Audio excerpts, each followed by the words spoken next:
Pourquoi Dieu ne nous parle pas directement? Pourquoi il passe à chaque fois par des intermédiaires comme des anges, des prophètes, des entités de l'invisible, des chamans, des synchronicités, des émotions, des expériences de vie humaine, etc., etc.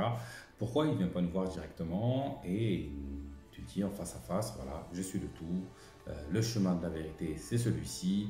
Si tu veux rentrer dans l'unité, fais comme ci, fais comme ça, fais comme ça. Et clairement, ce serait plus simple pour tout le monde. Et c'est une question qui est légitime et c'est à cette question que je propose de répondre dans cette vidéo. Donc si ça te parle, reste bien jusqu'au bout.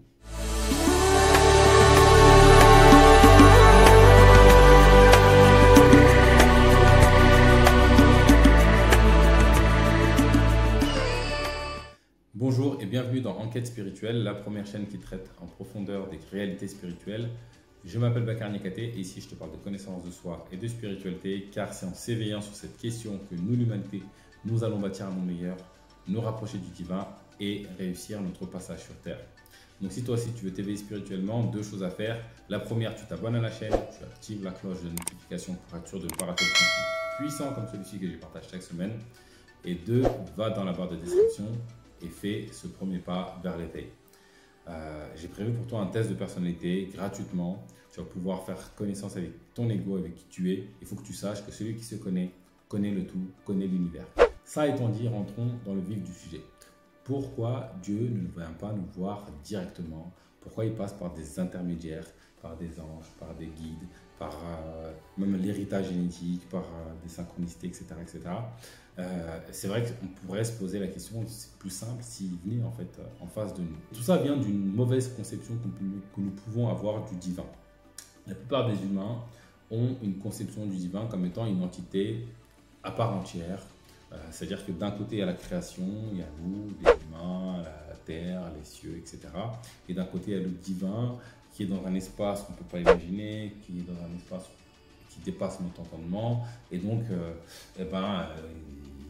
voilà, il est séparé de nous. Et même si on a cette vision d'unité, on a une unité double en fait. D'un côté la création, d'un côté l'unicité.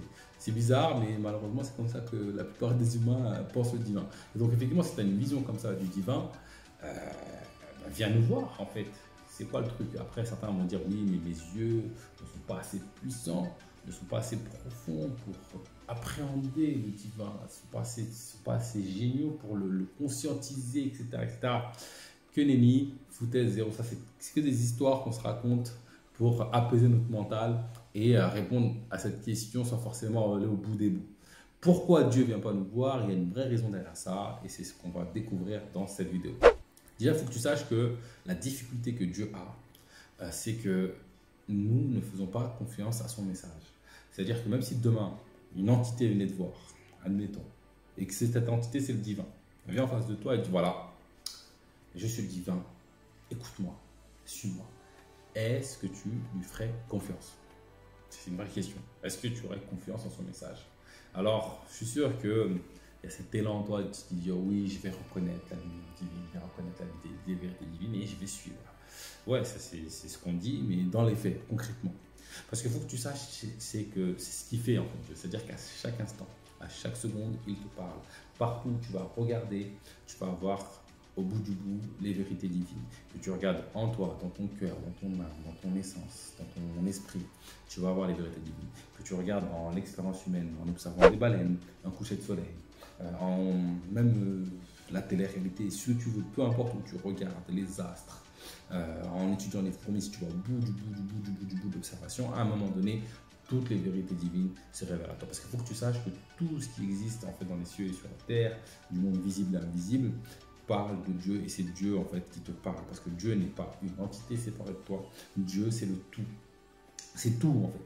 C'est moi, c'est toi, c'est les fourmis, c'est les oiseaux, c'est l'air, c'est le ciel, c'est la terre, c'est le monde visible qui ne représente rien de la réalité, hein, parce que ce qu'on observe avec nos cinq sens, ça représente que dalle. Mais même les mondes invisibles, aussi infinis soit-il, aussi puissants soit-il, aussi profonds soit-il, tout ça, c'est le tout. Et donc quand on a une conception beaucoup plus pure de qu'est-ce que Dieu, qui est une entité qui représente le tout, bah, c'est normal que le tout ne vient pas nous voir comme ça d'un coup, boum, voilà la vérité. C'est normal que le tout ne vienne pas nous voir d'un coup. Et donc, pour que le tout nous passe un message, admettons que, je pense qu'à un moment donné, on va atteindre un état de conscience, et certains le vivent dans les méditations, où on a cette conscience du tout. C'est-à-dire, on a la conscience d'être le tout, on a l'observation du tout, et donc on expérimente ça. On va atteindre cet état. Aujourd'hui, l'état de conscience de la majorité des humains, dans la majorité du temps, parce que même ceux qui vivent cet état, souvent, ce n'est pas des états qui sont permanents, c'est comme si c'était des brides d'état d'unité. Mais la plupart des humains n'ont pas cet état de conscience. Et donc, comme on n'a pas cet état de conscience, eh ben, forcément, pour nous parler, Dieu doit passer par ce qui nous parle. Il doit créer une forme qui nous parle. Et il doit créer la forme à laquelle on va accorder le plus de valeur, le plus de confiance. Et c'est pour ça qu'il passe par des fois des êtres humains, parce que c'est quelque chose qui va pouvoir nous communiquer un message. C'est pour ça que parfois il passe par des anges, parce que c'est quelque chose qui va pouvoir nous communiquer un message. C'est pour ça qu'il passe par plein de synchronicités, parce que c'est quelque chose qui va nous communiquer un message. Et c'est pour ça aussi qu'il passe par le cœur, parce que le cœur, c'est déjà. C'est-à-dire qu'au fond de toi, toutes les vérités sont déjà présentes. Et en fait, ce qui se passe, et d'ailleurs c'est ce que moi j'ai expérimenté, c'est qu'à un moment donné, c'est comme si tu étais encerclé par les vérités divines ou par les messages divins. Tu poses une question à Dieu, tu interroges ton cœur, il y a un message, alors est-ce que tu arrives à le déceler ou pas? Ça c'est une autre question. Mais tu observes un côté d'expérience, tu as la réponse. Tu observes un autre côté d'expérience, tu as la même réponse. Tu observes un autre... En fait, partout où tu regardes, c'est comme si tu étais encerclé de haut en bas, de droite à gauche, par cette même vérité, que ce soit une vérité profonde ou une question simple que tu peux te poser entre est-ce que je dois aller dans ce chemin ou dans ce chemin de vie. Et donc, il faut que tu saches que Dieu, en fait, il le fait. Il te parle à chaque instant, à chaque seconde, à chaque moment, à travers le tout, à travers la création. Et quand tu vois une scène de vie, il faut que tu saches que c'est Dieu qui te parle. Quand tu vois ton voisin qui fait ses courses, c'est Dieu qui te parle. Quand tu médites, c'est Dieu qui te parle. Quand tu rêves, c'est Dieu qui te parle. Quand tu regardes les astres, c'est Dieu qui te parle. Il te parle tout le temps, à chaque moment, à chaque instant. Maintenant, ce que je t'invite à faire, c'est de faire plus confiance à ce message direct, à ce message divin. Alors effectivement, il y a cette difficulté entre discerner le vrai message profond du divin et tous les bruits du mental ou toutes les demandes que tu peux faire à Dieu, parce que quand on fait des demandes à Dieu, Dieu répond à nos demandes, en plus il nous envoie des messages. Donc c'est vrai que c'est pas évident de distinguer tout ça, mais il faut que tu saches qu'il te parle. Maintenant, il y a la question de la confiance et de la non-confiance, et puis quand tu as une conception beaucoup plus riche et beaucoup plus véridique de qu'est-ce que le divin, quand tu ne crées pas la division ou l'association, c'est-à-dire que tu ne crées pas un associé à Dieu, c'est-à-dire d'un côté Dieu, d'un côté la créature, parce que pour moi ça fait deux, et que tu penses Dieu comme étant un tout, une unité, l'union du tout qui forme le un, forcément ça n'a pas de sens que d'imaginer qu'une entité vienne te voir, parce que si une entité vient te voir, à partir du moment où cette entité a des bornes, ce qui reste, c'est plus Dieu, c'est un intermédiaire. Et donc, quand un ange vient te voir, ce qui reste, c'est pas Dieu, c'est un intermédiaire. Même si l'ange, il est dans cet état de conscience de l'unité, qu'il est éveillé, qu'il est la main et les yeux de Dieu sur terre, sur l'univers, etc., qui te parle, même si cet ange se guide et dans l'unité, est confondu dans l'unité, ce qui reste, ce que tu vois avec tes yeux, ce qui est limité, c'est pas le tout, parce que le tout, c'est tout. C'est toi y compris en fait. C'est tout, absolument tout. Donc, en ayant une conception beaucoup plus noble de qu'est-ce que Dieu, cette question en fait, c'est comme si elle tombe à l'eau. Elle ne sert à rien. Elle n'a plus de sens.